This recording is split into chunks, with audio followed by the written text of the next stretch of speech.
Hello hi, நம்ம இன்றைக்கி பார்க்கும்போது ஒரு பிக்கப் ப்ராப்ளம் தான். இந்த வண்டியில் பார்த்தீங்கன்னாவே பிக்கப் ரொம்ப கம்மியாக இருக்குது. ரொம்ப கம்மியாக இல்லை, ஓரளவு தான். இந்த வண்டி கிலோமீட்டர் எவ்வளோ ஓடிக்கணும் நீங்களே பாருங்கள்.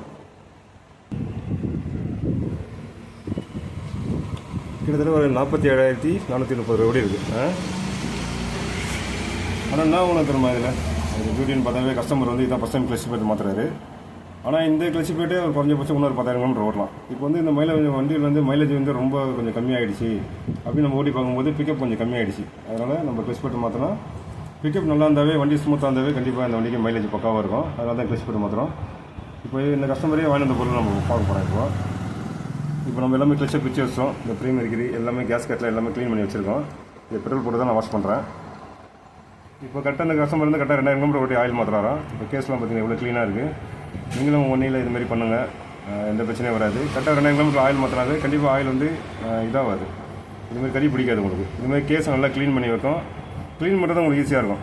நீங்கள் ஆயிலை போட்டு ஒருத்தவங்க வந்துடுறாங்க, 5000 கிலோமீட்டர் 6000 கிலோமீட்டர் கண்டினியூவாக ஓட்டுறாங்க. அப்போ ஆயில் லெவல் கம்மியாகி வண்டி ஸ்மோக் ஆகிடுது. அப்போ அந்த ஆயில் எல்லாமே இதில் ஒட்டினோம்னா கேஸை க்ளீன் பண்ணுறது ரொம்ப கஷ்டமாக இருக்கும். அதனால் 2000 கிலோமீட்டர் ஒரு ஆயில் மாற்றினாவே வந்து இன்ஜின் நல்லா குவாலிட்டியாக இருக்கும். இதுமாதிரி க்ளீனாகவும் இருக்கும். நம்ம வண்டியை கட்டும் போது கேஸ் இதுமாரி சில்வர் கலர் இருந்தாவே அந்த வண்டி இன்ஜின் சூப்பராகவும் அர்த்தம். ஓகே, இப்போ தான் நான் மாற்ற போகிறேன்னு பார்க்குறேன். ஓகே, நம்ம கிளச் பேட் அசம்பிளி மாற்றும் போது கண்டிப்பாக இந்த பொருள்லாம் கண்டிப்பாக வாங்கி வச்சுன்னு வேலையை ஆரம்பிங்க. அப்போ தான் ஈஸியாக இருக்கும். ஏன்னா ஒரு பொருளும் நீங்கள் எந்த போய் வாங்க தேவையில்லை. நிறைய பேர் கேட்டிருந்தாங்க, அதுக்கு நான் சொல்லிடுறேன். கண்டிப்பாக கிக்கர் ஆயில் சிலிண்டர் வாங்கிக்கிங்க, கிளச் ஆம் ஓரிங் ஒன்று வாங்கிக்கிங்க, கிளச் ஆம் ஸ்ப்ரிங்கு. இது கிளச் பேட் மாற்றும் போது கண்டிப்பாக இது ரெண்டுமே மாற்றி ஆகணும். ஏன்னா ஆயில் லீக் திரும்பி வரக்கூடாது, ஆயில் லீக் வரக்கூடாது. அதுக்காக தான் இதை முடிச்சே மாற்ற போகிறோம். இதேமாதிரி இப்போ பேக்கிங்கில் கஸ்டமர் வேணுன்றாரு. இதில் பார்த்தீங்கன்னா 110 ரூபாய்கிட்ட வரும் கேஸ் கட்டு செட்டு உங்களுக்கு. அதிலே ரோட்டர் கேஸ் கட்டு, கிளச் ஆம் இது ரெயின் போர்டு வாசல் டிச்சு ஓரிங் எல்லாமே அதிலே இருக்கும். கிளச் அசம்பிளி வாங்கியிருக்காரு. என்ன அது கஸ்டமர் வந்தால் காமிச்சிடலாம். இதுதான் கஸ்டமரு. ஓகேவா, இப்போ அவர் வாங்கி கொடுத்ததால இதெல்லாம் நம்ம செட்டாக மாற்ற போகிறோம். ஓகேவா, இப்போ இதில் கிளச் அசம்பிளி பார்த்தாவே மெயின் ஷாஃப்ட் பேரிங் வண்டி அதில் இருக்காது. ஓகேங்களா, மீது எல்லாம் செட்டாக அப்படியே இருக்கும். இது வேலை பார்த்தீங்கன்னா 825 ரூபா வருது.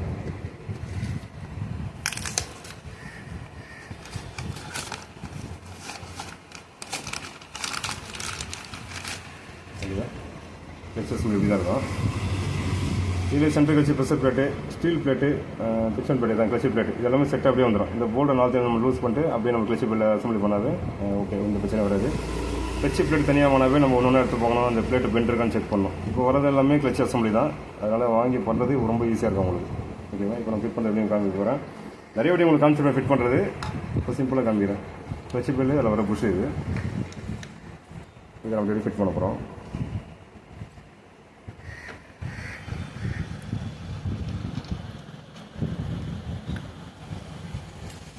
இது பண்ணும்போது இந்த ஃப்ரேம் கியரில் கரெக்டாக அட்டாச் ஆகணும். ஓகேவா, இது பண்ணிட்டோம். இதில் ஒரு ஸ்டார் வாஷர் இருக்கும். இந்த வாஷர் தான் கண்டிப்பாக போடணும். இது மிஸ் ஆச்சுனாவே கிளச்சு ஜர்க்கிங் ஆகும். நீங்கள் சிக்னல் நிற்கும் போதே கிளச்சு அப்படி வண்டி ஓடினே இருக்கும், வண்டி இழுத்துனே இருக்கும். அதனால் இந்த வாஷர்லாம் கண்டிப்பாக முக்கியமாக போடணும். இது அதேமாதிரி இதில் கட் வாஷரு திருப்பி இன்னொரு வாஷர் வரும். கட் வாஷர்னு தனித்தனியாக பின் 2 வரும். ஓகேவா,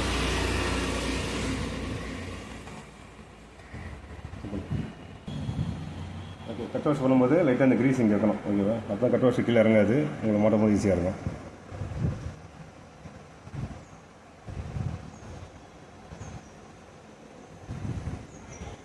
கட் வாஷ் கொஞ்சம் சரவரப்பாக இருக்கணும்.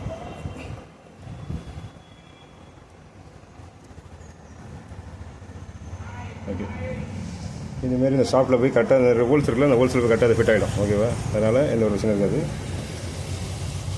கட் வாஷ் மேலே இந்த வாஷ் இருக்கும். இந்த மாதிரி பள்ளமாக இருக்கும்.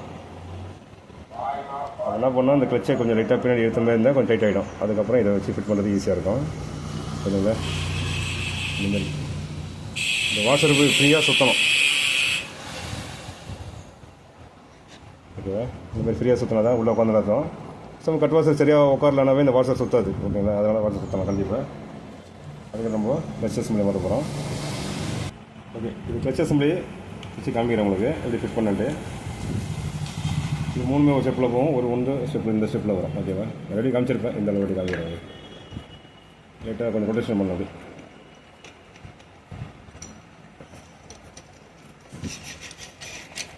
ஓகேங்களா, இந்த ஒரு ஸ்டெப் வந்து இங்கே உட்காரணும்.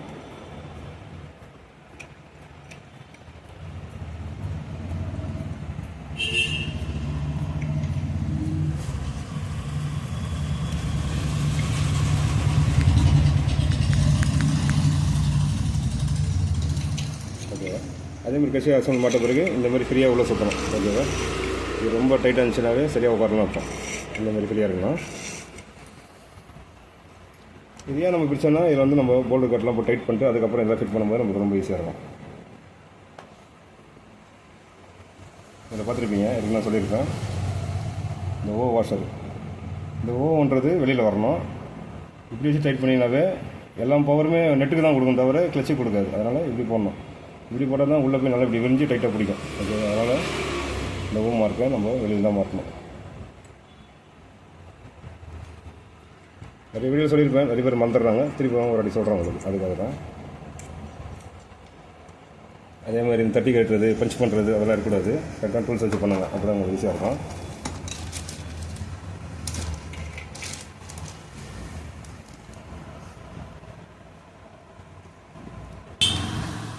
பார்த்தீங்கன்னாவே இப்போ நிறைய கஸ்டமருக்கு நம்ம சொல்கிறது டூல்ஸ் எல்லாம் கரெக்டாக வாங்கிட்டு, ஆனால் நிறைய பேர் வாங்கி வச்சுருக்காங்க. இதெல்லாம் மிஞ்சம் போனால் ஒரு 350 250 அந்த ரேஞ்சு தான் இருக்கும். இதெல்லாம் புல்லர் வந்து இப்போ பிட்டே வருது. இந்த பிட்டே நான் 150 ரூபாய் 200 ரூபா இருக்கும். ஆனால் இது கொஞ்சம் ரேட் அதிகம் தான். அந்த ராடு இந்தமாரி வாங்கி வச்சுக்கலாம். இந்தமாரி வாங்க வச்சாவே ரொம்ப இதாக இருக்கும். இது 2 in 1. ஓகேங்களா? இதுக்கும் போடலாம், இந்த பெருசுக்கும் போடலாம். ஓகேவா? யூஸ் பண்ணுறது வாங்கி வச்சிங்க, நல்லது தான். இதை நம்ம ஃபுல் டைட் பண்ணிக்கலாம். ஏன்னா பண்ணும்போது நம்மளுக்கு கொஞ்சம் ஈஸியாக இருக்கும். உங்களுக்கு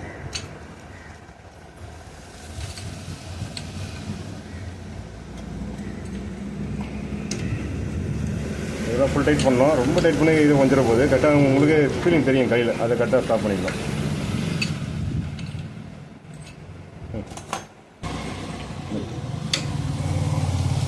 இதுமாரி சப்போர்ட் பண்ணி பண்ணலாம்.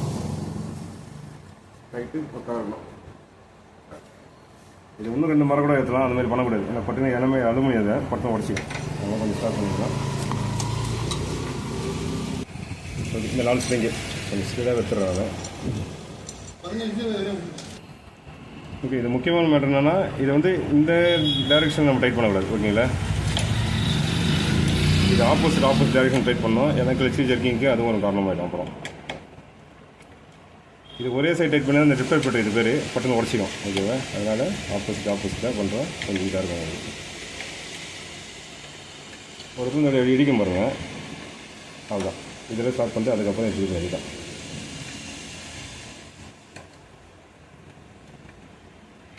ஓகே, நான் சொன்ன கிளச் அசம்பிள் வந்து எல்லாமே செட்டாக இருக்கும். ஆனால் மெயின் ஷாட் பேரிங் வண்டி அதில் தரமாட்டாங்க. அதனால் நம்ம தான் இதை தனியாக தான் எடுத்து போடணும். இது வந்து அவ்வளோ சீக்கிரம் போகாது. இது இன்ஜின் கேஸில் வரும். அது ஓகேங்களா? மெயின் ஷாட் பேரிங் பிரச்சனைவே கீரை ஹார்டாக இருக்கும். ஓகேவா? அது வந்து அந்தமாதிரி பிரச்சனை இருக்கும்போது இன்ஜின் பிச்சு இந்த மெயின் ஷாட் பேரிங் மாற்றுவாங்க. இது கிளச்சில் ஒரு மெயின் ஷாட் பேரிங் வரும். ஓகேவா? அதனால் இது அவ்வளோ சீக்கிரம் போகாது. அவ்வளோ சீக்கிரம் மாற்ற வேண்டாம். அவ்வளோதான் ஃபிட்டிங். அதுதான் இது. மீதெல்லாம் நான் மாற்ற நிறைய காமிச்சிருக்கேன். எதுக்கு இந்த வீடியோ நான் காமிக்கிறேன்னா, ஒரு கஸ்டமர் வந்து 50,000 கிலோமீட்டர் இதான் ஃபஸ்ட் டைம் கிளச் பேர் மாற்றுறாரு. அப்போ அவர் யூசேஜ் எப்படி இருக்குன்னு பார்த்துங்க நீங்களே. அதுக்கேற்ற மாதிரி கரெக்டாக பக்கா யூஸ் பண்ணியிருக்காரு. இப்போ மைலேஜ் ட்ராப் அப்படின்றது தான் நம்ம கிளச் பேர் மாற்றணும். ஓகேங்களா? ஏன்னா இந்த கிளச் பேர் கூட இன்னும் 10,000 கிலோமீட்டர் ஓட்டலாம். மைலேஜ் கம்மியாக இருக்குது, கொஞ்சம் பிக்கப் கம்மியாச்சு. அதனால தான் கிளச் பேரே மாற்றுறோம். மைலேஜுக்கு இதுவும் ஒரு முக்கியமான காரணம். ஓகேங்களா? அதனால் மைலேஜ் கம்மியாச்சுன்னா எடுத்தோன்னா கார்பரேட்டர் எதுவும் பண்ணினே இருக்கக்கூடாது. பிக்கப்பும் கரெக்டாக இருக்கணும். அப்போ தான் உங்களுக்கு மைலேஜ் நல்லா வரும். ஓகே, இந்த வீடியோ நிறைய குறிப்பிட்ட கண்டிப்பாக கமெண்ட் பண்ணுங்கள். ரிப்ளை பண்ணுறேன். இது நல்ல வீடியோ பார்ப்போம்.